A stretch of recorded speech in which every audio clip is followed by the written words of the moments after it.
สบายดีจ้าพี่น้องทักทายสบายดีพี่น้องย้ำเศร้าเด้อจ้าทักทายสบายดีพี่น้องเบิ้ลสกุลสกลเด้อมื้อนี้สบายกับสิพาเขาป่าอีกแล้วพี่น้องแต่ว่าเฮาบ่ได้ไปหาเฮ็ดมื้อนี้เฮาสิพาพี่น้องไปหาคุดจิหล่อพี่น้องจ้า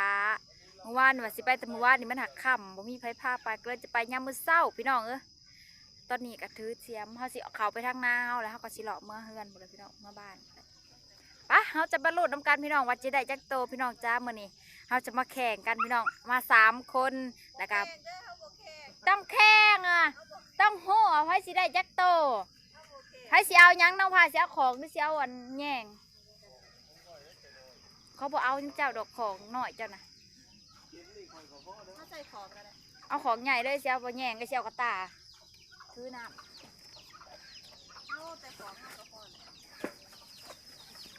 เบิ่งอย่ากันสิเจ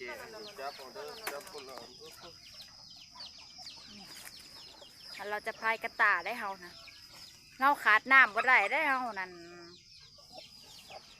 ไปเขาจะไปลุ่นน้ำกันพี่น้องสบายสิพาเขาป่านี่แหละแค่เที่ยงเขาเลยแหละก็เลาะไปแถวคลองพี่น้อง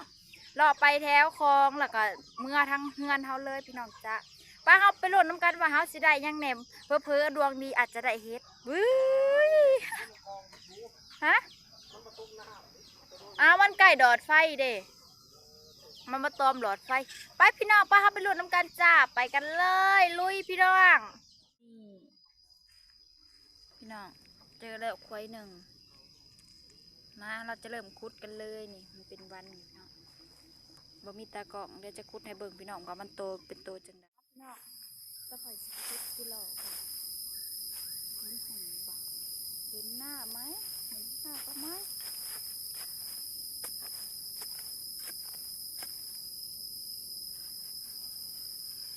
ตื่นซับสีแดงที่เรียบร้อย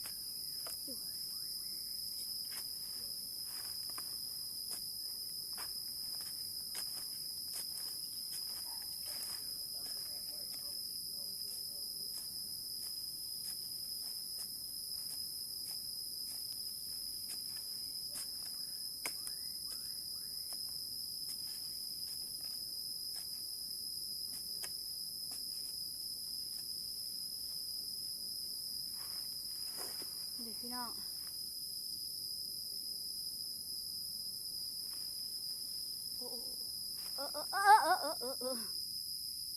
กัด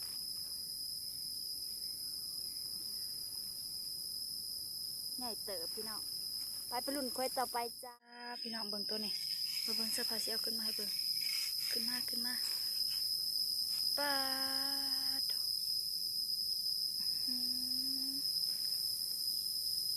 ตัวบักใหญ่เลยอันจิหล่อแล้ววัดจิโป่งเนาะ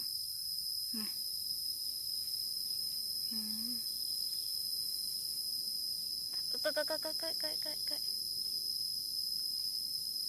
มาแม่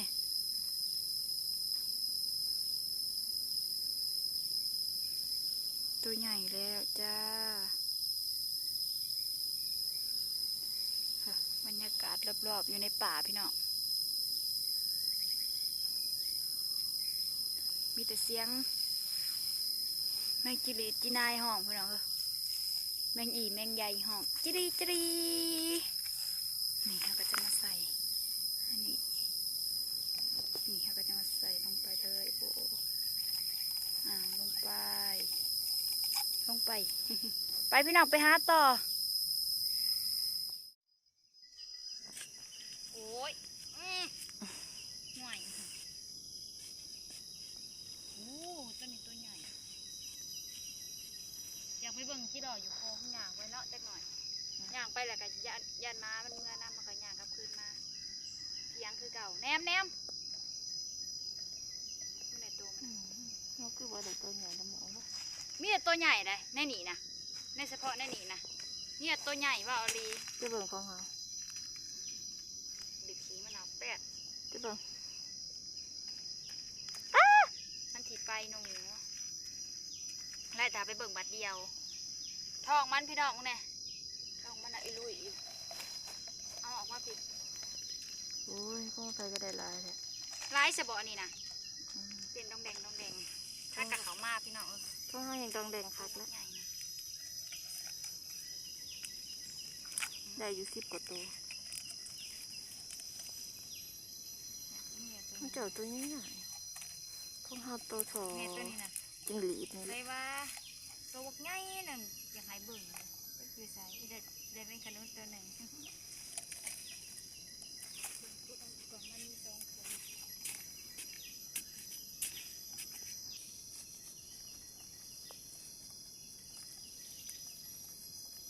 ตัวนี้ลาย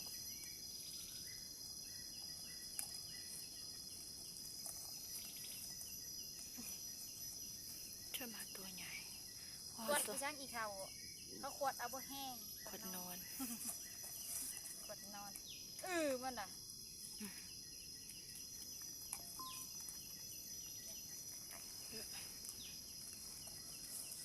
ก็หารถตัวซอจิงหรีดนี่แหละ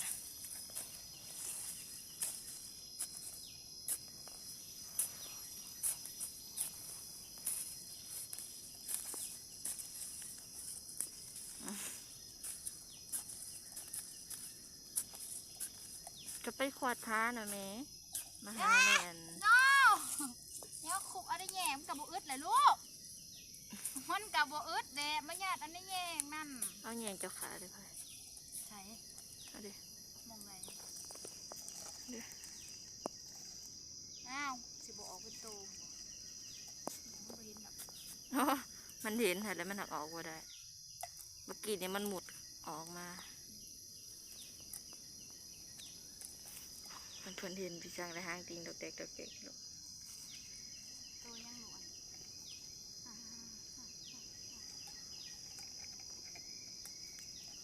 อย่าย่ายิบแบบอันเคยอีโบยิบมัน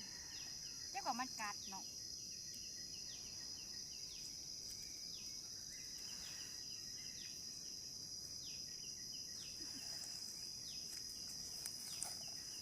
อย่าเด้อเพื่อที่ได้ตัวหนึ่งเลยฮะ กุด3-4หูได้จังได้ตัวหนึ่ง3-4ควายควายมันเสียมันเห็นแต่หูเพลวมันฮะ บุญมันจะตีเธอนะอันนี้น่ะไม่รู้จักของกินซะละ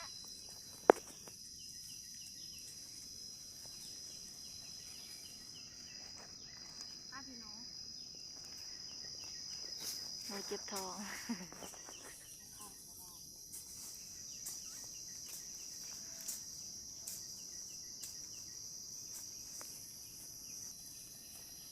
เดี๋ยวกระโบยหูเอาดับเสียบักหลายนะ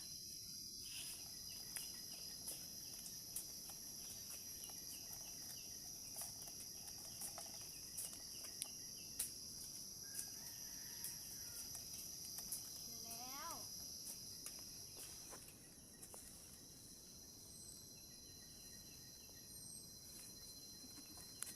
โอ้ยจะเป็นสัตว์เธอสบายเนาะ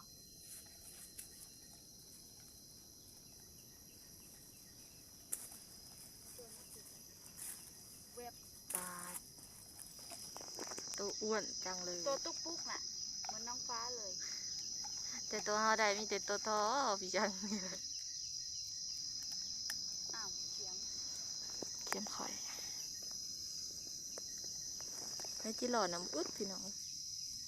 ว่าจีหล่อนะก็มันหลายมาจีลองไปเบิ่งดูว่าจีหล่อคล้องน่ะ ลง มันกัดอยู่คล้องเนาะ อืม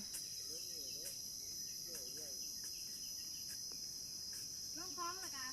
โง่ขึ้นมาเนาะมายันมาไปนำยันเมื่อเฮือน ชิไปน้ำจะบอกไปอยู่น้ำพอใหญ่ปุ๊แล้วอยู่คนเดียว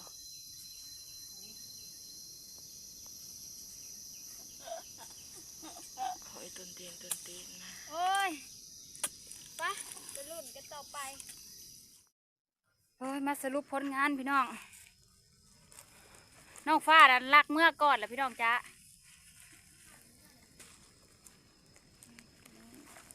นี่เขาสะพายได้ประมาณนี้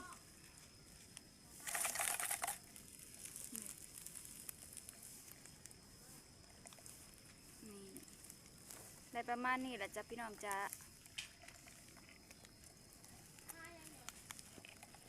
บ้านเราก็ ปล่าน่ะก็กินส้มปลาว่าถ้าไปหอดคลองซ้ำเมื่อยอุ้ยร้ายก็ร้ายแท้เนี่ยเนาะร้ายก็ร้ายเด้อพี่น้องว่ามันสิดับแนวมันก็เป็นสิดับแนวเนี่ยแต่มันดับแนวไป